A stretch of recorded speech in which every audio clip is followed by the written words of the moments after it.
Pwede daw mag-ano sa'yo ng tulong kasi nasunugan sila na anak. Para po sir, makapag ano. Pero yung bahay ng anak mo, may natira pa naman. Para naalala ko yung nasa Bulacan noon na may nasunugan din. Tulong sa inyo. Yan, 2,000. Kung sa pagtulong ng usapan ko, yan ulit sa kala. Yo mga kanolik, good morning. As usual, maulan pa rin po. Eto, 8:40 ng umaga. Hello baby, good morning. Magandang umaga. Ayan. Pag narinig niya yung boses ni Kanoli, lumalabas talaga. Ayan. Si tatay ka, andun na, nakapunta lang doon sa bahay ni Rika. Pati si Kuya Gacho official. Si James Red, nandiyan pa sa apartment. At si Benz TV. So eto, pasulpot-sulpot pa rin ang ulan mga Kanoli. Pero kailangan pa rin na ano, yung mga kababayan natin, magdala po kayo ng payong, kapote, yan, sombrero. Lalo na yung mahina ang resistensya, isa na ako dun. Pero pag ganito naman na yung parang mahirap rin talaga yung ambon, ayun, talagang ano yun, napakadelikado nun. Yan si editor girl. Yan po. Wow, yan na. Pakita na po ang kalikasan. Uy, yan, diba? Huwag kang lumakas. Excuse me po. Yan. Salamat nga pala kay Moon and Star dito sa jacket ba to or hoodie? Yan. Kulay asul. Yan. Kami. Ay, kagaling lang namin sa dagat. Maalat pala yung dagat. Ngayon ko lang napagtanto. Ayan. Kung talagang malakas bago ka makarating sa bahay nila Rika, isang basa ka na talaga. Kung talagang totaling malakas. Di ko kasi makita yung payong ko eh. Ano bang nangyari sa payong ko? Yung kulay itim na payong. Yan. Maano na.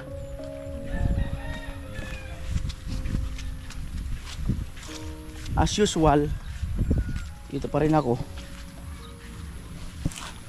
Di bali ng maputik. Yan. Maroon na si editor girl, nanggigilid na. Yan. Na tayo. Anting hawak. Alright. Yan, so okay. Na tayo, pantay na. Ang pangamba. Yan. Alright. Yung mga kanolik, good morning. Magandang umaga po muli sa inyong lahat. At eto, arating lang namin dito kina Rika.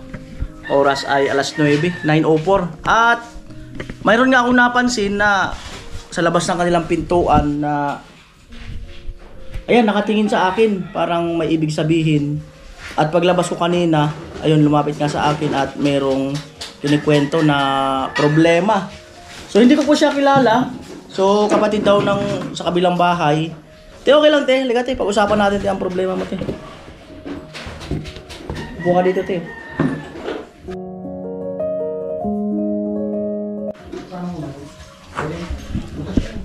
Anong pangalan mo te? Juliet Bualoy po sir. Juliet? Bualoy. Umay Bualoy. Ama Umay? Opo. Saan po kayo nakatira? So, Montenegro po sir. Balatan Camarines. Tapos sabi mo nga kanina kapatid mo si ate nasa kabilang bahay. Opo, si Ate Gloria Bualoy po an. At ayan, sabi mo kasi kanina nasunog yung bahay nyo. Opo sir. Ilan po ang anak nyo? Unong po sir. 6 ang anak nyo. Marunong ako mag-Tagalog? Opo. Huwag nang sir. 6 daw po ang kanilang anak. Lahat nag-aaral. Nag-aaral po sila. Ang panganay mo po ilang taon na? 20 po. Problema po, may asawa na po. Pagkatapos ako po, naglalabandera lang po sa Montenegro po. Pagkatapos po, ganyan po nangyari ng bahay namin na sunog po. Tapos po ganyan. Ano na po ako sa asawa, hiwalay na po ako sa asawa, wala na po akong asawa, kaya ako na lang po sisilbi sa anim namin na anak. Para po sir, humingi po ako ng tulong sa inyo para matulungan man po kami. Matulungan po kami na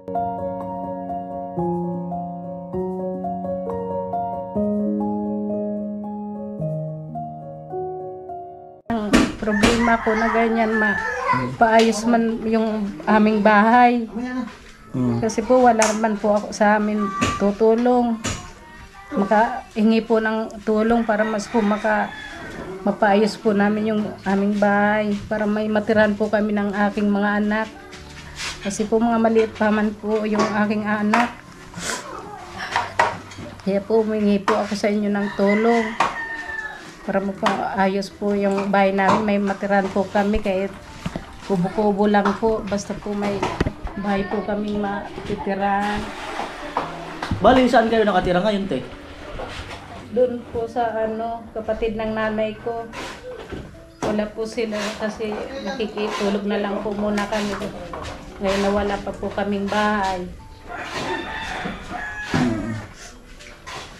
Ako na lang po nagsasakripisyo para maano ko itong mga anak ko, mabuhay ko po itong 6 na anak ko. Pinapaaral ko para mapaglaki nila, maano rin yung nila. Yung bahay nyo, nasunog, totally sunog talaga, wala natira? Wala po natira doon sa kahit mga gamit, wala na po.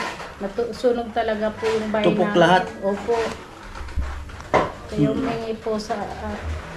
humingi po ako ng tulong sa mga may na loob na matulungan po kami. Kasi po wala na po kaming matitirahan. Gusto ko po kahit wala na po akong asawa, may tirahan po kami kahit lang po. Kanina yung lupa na tinitirahan nyo?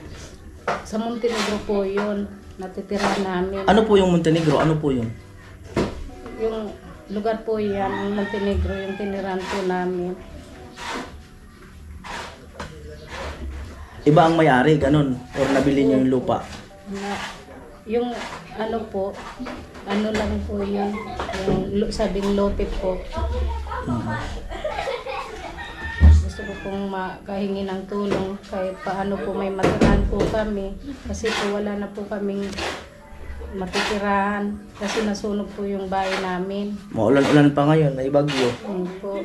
Hindi ka pwedeng patawag yung kapatid niya, si ate ko nandyan. Pasuyo. 5 anak mo, bali ang nasa iyo ngayon. Ay, 6 yung anak mo, no? Opo. Sa'yo yung 5. Ito ang bunso mo. Opo. Ilan taon na po yan? 6 na po to. 6 na taon. Opo. Ano kinakabuhay niyo po? Nakikilaba lang? Nakikilaba Araw-araw? po ako para hindi naman po araw-araw. Pag kung saan po ako nakiki-extra maglaba. Para mas po may makakain po itong mga anak ko.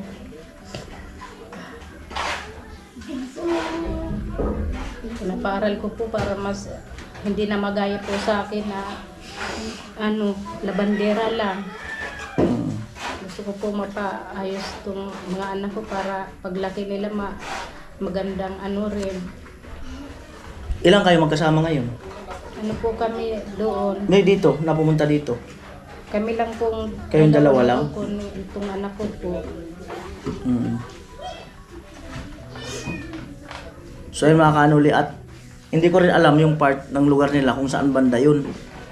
At gusto ko rin sanang tingnan ko kung makakapunta ako doon o yung mararating natin. Si ate oh. Te, kapatid mo daw to, te. Kapatid ko po, kuya. Oo. At kailan pa siya pumunta po dyan sa inyo? Kagabi po. Kagabi? Wala na. Pero kailan mo pa alam na nasunog nga yung bahay nila? Wala. Yung isang araw po, kuya,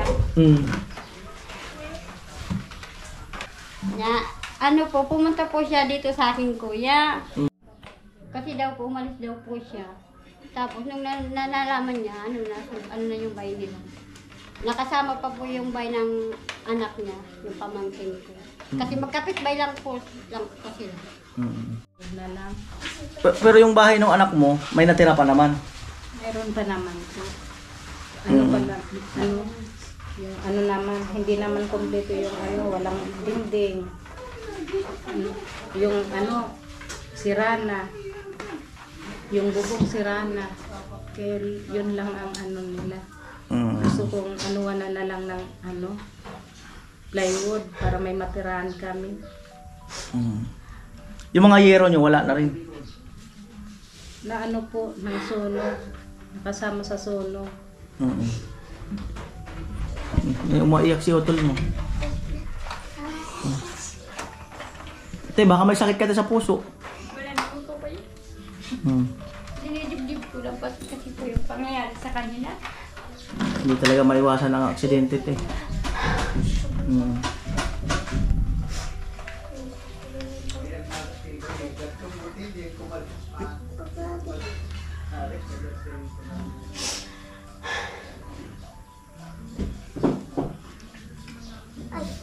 Ayaw mo dyan sa bahay ni ate? Ayaw mo dyan sa kanila?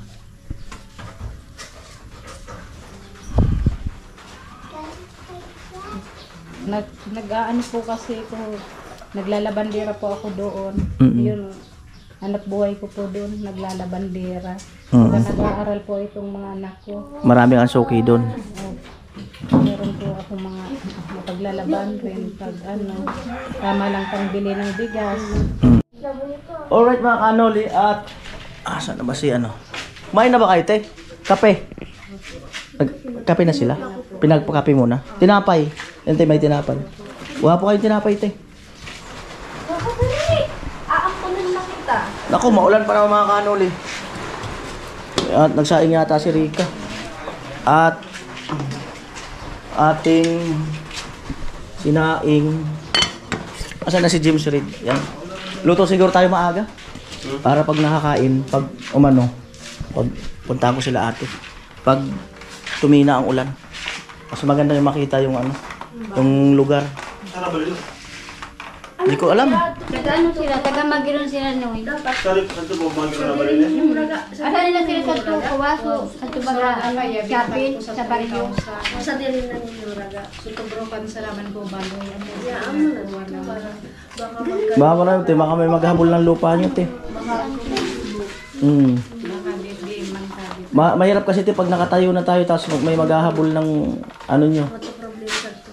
Di man sa bagay, ako man sa tutuwa, mga nag-tugrok man na. Unutaan to kaya, loti ko ato ni Montenegro. Tuwa sa lama, ay unod to, loti na sa laman ko ato ni Ram. Kumanag ko ato sa Dimba Kalira, loti sa laman. Tuwa. Itong lupa te sa likod, te. Anong ano? Kay kuya mo o sa inyo? Sa akin po yan, kuya. Inano ko po yan doon sa biyanan ko. Mas malawak ang lupa dito kay ate, mas secure kayo rito. Compare kayo doon, walang kasiguruhan yung lupa doon, te. Ako tingin ko lang, te, ha. Sa sarili kong pananaw, ha. Kasi ito, kahit paano, kapatid mo to. Hindi ka mapapano sa lupa dyan. Eh kung doon walang kasiguraduhan yung nabili mo ng 3,000. Pag nagkaroon ng value yung lupa, nagmahal ang value ron, pagkaka-interesan yun. Pero po, tuwa po ato. Loti na lang po ato. Kinuha ni Montenegro. Ano buga po, Lala Montenegro. Dating mayor po. Dinunit yan dating mayor sa inyo. Inano po yung ano, pinagtirikan po, ikinawa na sabing lote nila. Pagkatapos, inano ko, nag-ano ko ng 3,000 para tirik po kami ng bahay. Hindi nga sa inyo, parang tirik lang sa inyo, te. Yung pagbigay mo ng 3,000 para lang makatayo kayo. Opo. Tirik lang talaga. Yung anuan lang ng bahay. So, hindi ko yan, te, ano, te. Hindi ko, parang sa akin, ha. Parang, sa tingin ko lang mga kanuli, pasensya na, no. Eto, kasi kung sakaling magpagawa man doon or may tumulong, wala tayong kasiguraduhan doon sa lupa. Yun lang tingin ko dyan, te. Kung sakaling may tumulong, sayang yung gastos. Pwede talaga, hermana. Pero kada ko ng puso po, mga nagtirik na ano, ng bahay po, wala naman po sabing nag Ngayon po yun. Ngayon dahil kumbaga wala pang value yung lupa nyo. wala pong ano, siguro po, titulo. Ano lang, lote lang po nila. Sa Montenegro. Si Montenegro po kasi. Biniharap yan, kinay mo lang. Nawasan na araw ganito. So yung mga kanoli, no, si ate ito, kapatid niya, nag-o-offer yan sa lupa nila kasi secure yung lupa eh. Yan lang ang concern ko. Yan. Yun ninyo. Ako, okay lang ka na po. So, ano ko rin. Baringan sa magigay bata kami. Hindi pa Hindi ko lang ko na yan sa ba. Para kung bagay na magtabangan kami ko mo yung Tulong sa pinagawan ko po, raga. Umaon ko na po. Mm. Kung pwede po karutukan. Mm. Para mas po makakuha. Taba kapag abot ka pa noon, siyempre, huwag ka rin yung migtabang. Pagkakuha, papagalinong ka mo sa ito. Sayang man ko katabangan. So ayun mga kanoli, no, at gusto ko sana makita yung location, yung lugar or anuman, no, pero siyempre gusto nating tulungan mga kanoli kahit wala pa tayong pondo. Siyempre once na nasunugan, ang ano dyan, tulungan talaga natin na maibangon, maitayo uli yung kanilang tahanan kahit na simple lang. Para naalala ko yung nasa Bulacan noon na mayroon nasunugan din na napatayuan si Kuya Noli, na simple lang para at least ano lang sila yung maging komportable, no? So yun, at tingnan ko mga kanoli kung mabibisita ko yung lugar nila at isama ko si ate kung ano, kung mabibisita namin at makita yung sitwasyon habang sila ay nag-uusap-usap, no, kung ano ang kanila magiging desisyon dyan. At ayun, siguro mga kanoli, for the meantime ay magpaabot tayo ng ano, ng financial para sa kanila. Yan. Makatulong sa kanila kung mayroon man silang bibilhin na baagya, no? Yan. So ito mga kanoli, ito te, at sabi ko nga ay tingnan ko te kung makakapunta ako doon, lalo na ito maulan-ulan pati, pabugso-bugso ang ulan. At baka ito makatulong sa inyo. Yan, 2,000. Salamat po. Kuha po sa pambugas na mo po. Ano po pa din mga igin ko po. Salamat po na nagpupukan ako nagtabang. Kadi Tagalog te. salamat po na tinulungan po ako na may pambili po ako ng bigas. Gamit ng mga ano po namin kasi po, maski gamit po namin plato kahit ano, nasunog po. Kaya po, salamat po nitong tulong sa akin na pambili na lang ng mga gamit na ano, gamit sa bahay po kasi nasunog po yung ano, bahay namin. Salamat po. Humingi po ako sa inyo ng tulong. Salamat po. Grabing pasalamat ko po sa nagtulong sa akin. Sige, yun lang te, pray lang para at least ano, maka-recover kayo para lalo ngayon maulan. Buti na lang mayroon kayong tinitirahan, no. May kapatid mo ba yung tinitirahan mo? Kamag-anak. So kamag-anak ang kanilang nililipatan pansamantala. So yung mga kanoli, no. So doon po sa mga gusto magpaabot ng financial, no, ilagay ko po yung GCash ko diyan. At ang plano ko pagka umaraw ang panahon, kasama kami ni ate, mapasyalan namin Bahagya para makita rin yung lugar. Pero sabi ko nga, wala tayong kasiguraduhan doon sa kung sakali man may mga tumulong, mapagawa natin ng bahay, no, kahit na maliit lang. Wala tayong kasiguraduhan doon sa lupa, sa tingin ko lang, no. Kasi pag pagbayad ng 3,000 para lang yun makatirik ka, no. Parang binigyan ka lang ng authority para makapagtirik ka ng bahay. So yun. So yun mga kanoli, so maraming salamat, no, sa inyong lahat, no. Ayan po ay galing kay Mr. K, no, mga kanoli. Yung ano, 2,000. Ayan. Sige na te, okay te. Baka may asikasuhin pa kayo. Sige po kuya, salamat. Sige. Kang, salamat na. Salamat po. Salamat nila. Alright. Nabang mo di. Salamat po. Sige kuya. Salamat kuya, nahuli po. Rika, anong sabi mo, nasunugan daw sila? Kaawa kanina nga, nag-ano sa akin si ate. Sabi niya kung pwede daw mag-ano sa'yo ng tulong. Kasi nasunugan sila. Nabigla naman ako kasi sabi ko, saan galing nakatira? Nagtira sa ano lang, sa lola nila. At Tapos ayun, sabi ko, try natin si Kanali, doon ka maghingi ng tulong. Ayun, maraming salamat kuya kasi isa na naman sila sa natulungan.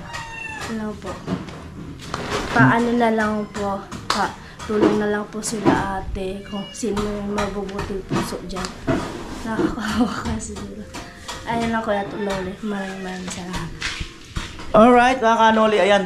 Bye-bye!